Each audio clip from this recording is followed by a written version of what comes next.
Hernan, vai, vamos lá, Nino, vai. Vamos lá, Nino. Não tô machucado, tô 100%.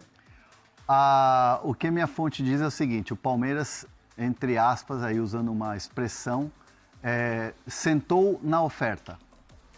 Tipo, tá lá, tem uma oferta de menos de 10, que me garantem que é um pouquinho menos de 10, e eu digo que é 9 e alguma coisa, de euros, milhões de euros, e o Palmeiras sentou na oferta. Por quê? Porque o Palmeiras entende que os 20 que o Zenit pede, esquece, o Palmeiras não vai dar. O Palmeiras entende que é um valor justo para um jogador que é muito bom e que o Palmeiras quer contratar. Enquanto isso, o próprio Nino vai ter, evidentemente, a sua participação na hora que chegar de recusar ou aceitar essa oferta que o Palmeiras já enviou. E, obviamente, o sentimento do Nino é de voltar ao Brasil. Pela necessidade, 001 motivo. Uhum.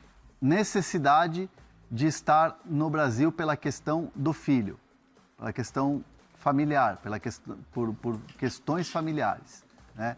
E não cabe aqui a gente ficar destrinchando isso porque é uma coisa particular, ele, a família, o filho pequeno, que precisa ser assistido, e aqui no Brasil ele teria uma assistência melhor do que hoje é na Rússia.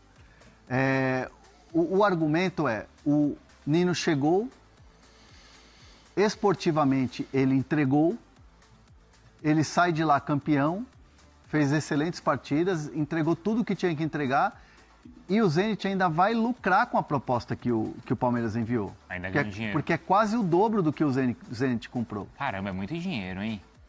Tá lá, a proposta tá lá. Eu acho muito, hein? A proposta tá lá. E aí o Palmeiras vai esperar, porque assim, vamos lá, o mercado vai se abrir daqui a pouco, janela. Não tem oferta de clube europeu e muito dificilmente vai aparecer clube europeu. Não tem nenhum clube brasileiro na briga, na disputa com o Palmeiras. Então o Palmeiras está dono, entre aspas, da situação. O clube europeu foi o que o Bruno Andrade acabou de explicar, que eles não podem fazer um negócio com a Rússia. Na Rússia.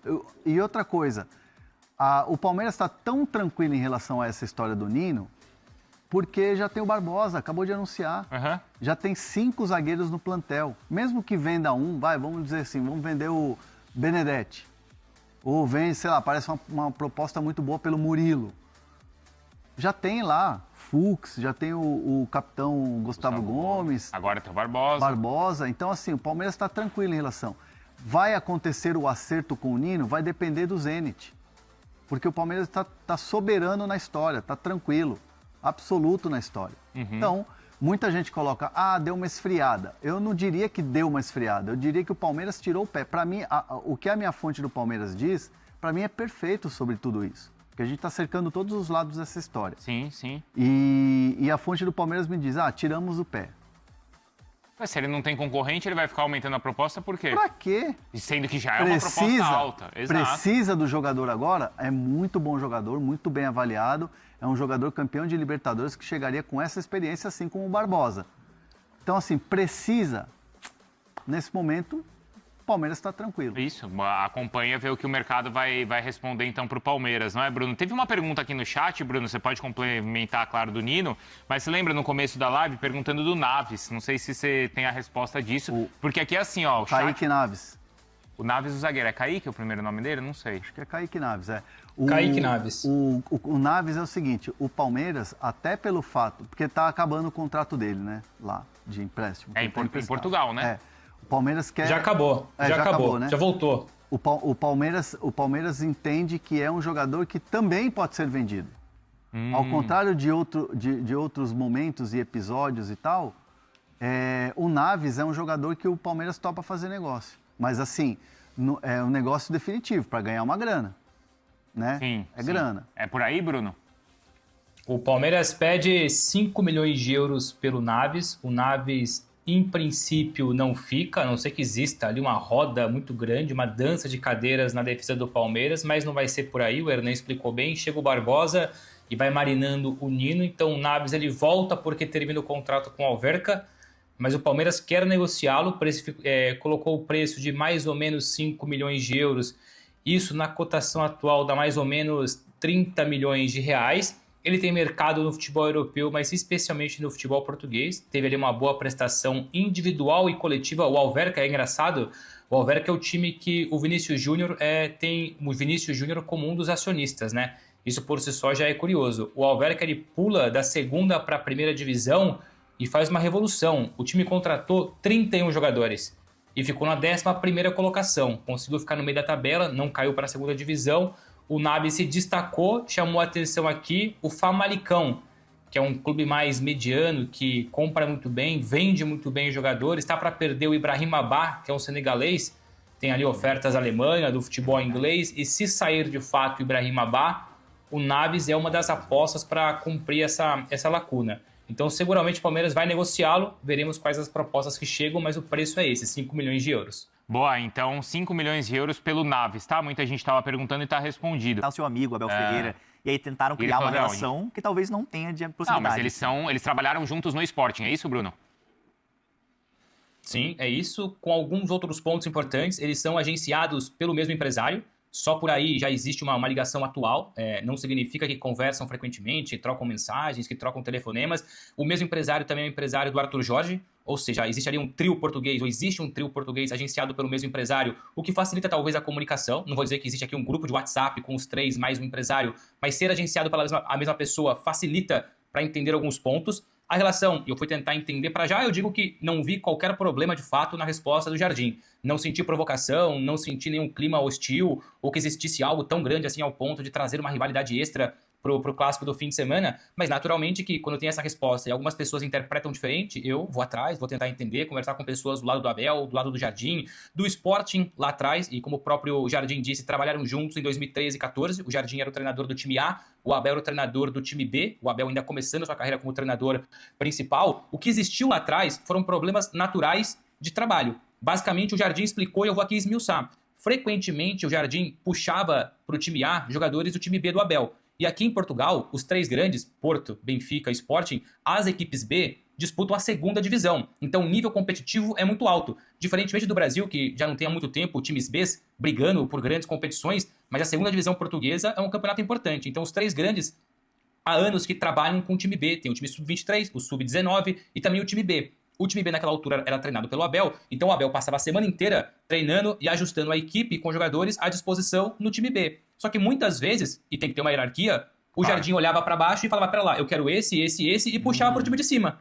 Muitas vezes em vésperas de jogo, muitas vezes em dia de jogo. E desfalcava o Abel. E o Abel, como qualquer treinador, fica incomodado. Imagina você paga para ter resultado, você paga para ter rendimento. Você treina a equipe com 11 jogadores certinhos titulares. E na hora do jogo, ou pouco tempo antes do jogo, chega alguém e te tira 2, 3 jogadores para treinar no time de cima. Às vezes só treinavam, nem jogavam. Desfalcava o Abel e naturalmente desfalcava a equipe. O Sporting B ficou abaixo do Benfica B e do Porto B. E o Abel é cobrado por isso. Mas também me explicaram que a preferência sempre seria, ou sempre será, o Sporting A, o Benfica A, o Benfica A, e o Porto A que seja.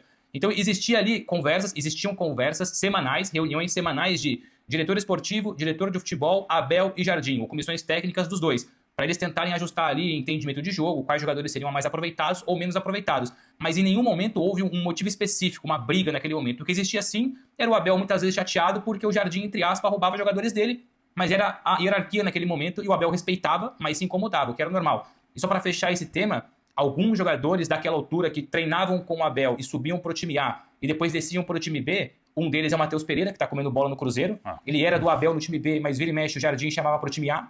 Tem o Eric Dyer, que é um inglês, jogou muito tempo no Sporting, na formação, e depois vai para o futebol inglês, para o futebol alemão. O Eric Dyer era mais um que treinava com o Abel, mas depois subia para o time A. O João Mário, que foi campeão europeu com Portugal em 2016. Enfim, algumas figuras conhecidas do futebol mundial, uma delas brasileira, o Jefferson, já falei do Matheus Pereira, né? O Jefferson, lateral direito, que jogou no Sporting principal, jogou no Palmeiras, jogou no Avaí. Apesar de já ter uma idade mais avançada, o time B, naquela altura, era um mix de jogadores das categorias de base para transição, jogadores do time A que não tinham muito espaço ou que voltavam de lesão para ganhar espaço. Então, respondendo diretamente à pergunta, a relação deles é boa, é o mesmo empresário, conversam muito raramente, mas nunca existiu problema. O que existiu foi lá atrás essas questões de trabalho normais, básicas, vida que segue. É que também chegou aquela história assim, ele era meu técnico no time B, parece que tá diminuindo. Mas era o início da carreira também do Abel. E é o que o Bruno falou, é normal que o time B sirva aos interesses do time principal, do clube. Isso vai ser assim em qualquer clube. Eu não senti um tom de diminuir, sabe? Não, eu acho que não. Eu acho que não foi nesse tom. Não. Mas assim, é prioridade. Se o Sport tinha prioridade na história, porque não como quando eventualmente o Abel precisa puxar, até por conta das contusões, os garotos ali do sub-20, sub-18 pro time principal. Mas girava incômodo, lógico que girava incômodo. Imagina você fazer, como o Bruno explicou a história, a semana inteira você fazer uma preparação para uma partida e aí de última hora os jogadores ser retirados da relação, prejudica o trabalho também, né? Eu entendo o incômodo, é normal no futebol, normal. Quando o técnico está há muito tempo em marca, o maior técnico da história e tal, essa decisão normalmente fica na mão do técnico. Ninguém tem coragem, de fato, de... Olha, não foi o Manchester City que despediu o Guardiola, foi o Guardiola que... Não foi o São Paulo que demitiu o Tele, foi o Tele que doente se afastou. O São Paulo demitiu o Muricy, por exemplo. De uma forma discutível. Não vou comparar o Muricy com o Abel ou com... Poderia até comparar com o Abel. Ou com o Tele, não dá para comparar, ou com o Guardiola. Mas o São Paulo chegou uma hora que demitiu o cara tricampeão brasileiro consecutivo, para mim de uma forma equivocada, mas a direção do São Paulo, a torcida não queria a demissão dele, sim, né? E o cara foram lá e pau. Para mim de uma forma errada. Já deu para sacar que a Leila jamais vai fazer isso. Então ela, como assim falou, ela empurra essa situação enquanto o técnico estiver feliz. Ele que define. Mas ao mesmo tempo ela fala, a gente dá tudo, entrega tudo, faz tudo. Então por isso o desconforto dele. Então, eu acho que só pode mudar se tomar uma tunda amanhã e for eliminado da Libertadores. Mas também não tem uma confiança muito grande que o Abel não vai ficar de saco cheio? Porque se a Leila fala assim, se a torcida fala, isso aqui... E se o cara chega amanhã e fala, pessoal, galera, ganhei aí do Flamengo, 3-0 no Maracanã, tô indo embora, hein, tchau. De ele, entre aspas, sair por cima. Tô chutando um cenário. Eu acho que ele pode ser. Eu acho... Esse é um bom ponto. Eu fico pensando, o cara... Ele já falou sobre isso, lembra? Eu perdoo, mas não esqueço, lembra? Sim, isso. Não sei se vai acontecer isso. O que eu tô falando assim... O cara não vai ficar apanhando. Eu acho que ele gostaria de sair com... Tô líder do brasileiro, classificado a Libertadores, valeu. Então, mas também, gente, isso não é uma hecatombe, porque parece que o Palmeiras vai acabar no dia seguinte isso depois me incomoda, do Abel. Isso também me incomoda. Parei com isso. Não incomoda, mas é sempre traumático. Claro que é, mas você tem 40 dias para se ajudar, dinheiro que o Palmeiras para contratar um treinador, entendeu? Olha, deixar isso claro, porque quem é contra a demissão do Abel, como eu, deixando bem claro, o contra-ataque é o seguinte, você gosta mais do Abel que do Palmeiras, você torce pro Abel, não torce pro Palmeiras. Meu Deus do céu. Tá? Eu vou repetir o que eu falo há 5 anos. No dia que o Abel sair, vai dar Tá tudo pensado para ele, inclusive elenco. Vai dar um problema, claro que vai. Mas não vai acabar. Fechar, acabou, vai pra segunda divisão. Parem. Entendeu? Agora, precisa trazer um técnico bom, um cara que entenda o que o Palmeiras oferece, entenda que o modelo do Palmeiras não é o modelo do Flamengo, certo? Não é. Tá bom? Então, assim, só com o Match Day, em 5 anos, são 600 milhões a menos que o Palmeiras arrecada com relação ao Flamengo. Entendeu? Precisa deixar isso claro sempre, tá? Mas, se souber fazer a transição, o Palmeiras não vai morrer, não vai... Meu Deus, o que acontece? Nada disso, nada disso. A coisa vai caminhar, né?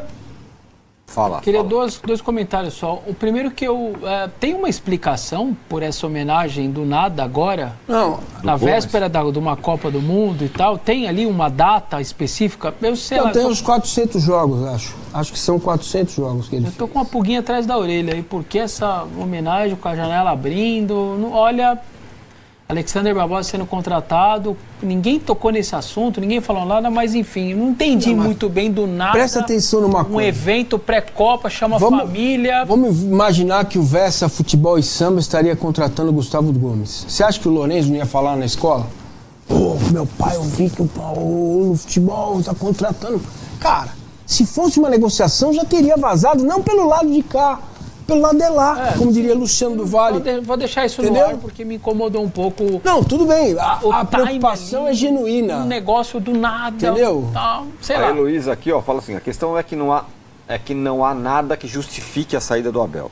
Qualquer técnico precisa de adaptação. Sempre há oscilações no início do trabalho. Quem é melhor que o Abel para assumir?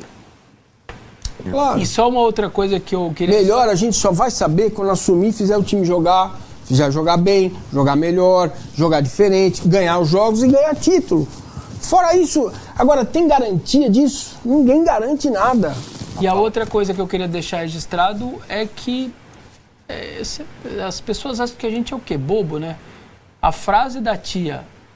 Não, eu nem vi nada, viu? Vocês estão falando que é manifestação? Não, eu não li nada, não vi nada. Ô, gente, Não. é a maior torcida organizada do clube. Está décadas no clube. É a maior representatividade, queira você ou não, tia, da arquibancada do Palmeiras. Você vai falar que você não viu uma manifestação da maior torcida organizada do clube? Que vai ser mundo que a você tá... grande maioria no Não Maracanã. vai- Não vai ser. Vai ser. Vai falar isso pra mim. A hora que eu escutei o negócio dele, não, eu nem vi nada, eu nem sei do que você tá falando. Você tá de brincadeira que os outros vão acreditar que você não viu que a maior torcida organizada do clube se posicionou? Tá pra nascer um presidente, tá pra nascer, nem nasceu, que vai ignorar uma manifestação oficial numa carta oficial. Tanto é que Sério, o canal tá de Raiz brincadeira. entrevistou o presidente Claro. da Mancha. Cara. Você O cara tem fez que- certo, ele tem é que óbvio. falar. É óbvio, tá de brincadeira, vai falar que não... Pô, mas nem a pau. Olha, Fala família, beleza? Mais um giro de notícias do Palmeiras para vocês que gostam do nosso conteúdo. Essa é a terceira edição do programa da noite aí do nosso canal. Muito obrigado por você ter acompanhado o nosso vídeo até agora. Não esqueça de dar o like, se inscreva no nosso canal e já chega ativando o sino das notificações para você ficar por dentro de tudo que está sendo falado, especulado, noticiado, informado e muito falado no dia a dia do Bastidores do Verdão. Muito obrigado por ter acompanhado até aqui. Um grande abraço para você e até o próximo vídeo. Vamos pra cima, vamos com tudo e vamos que vamos.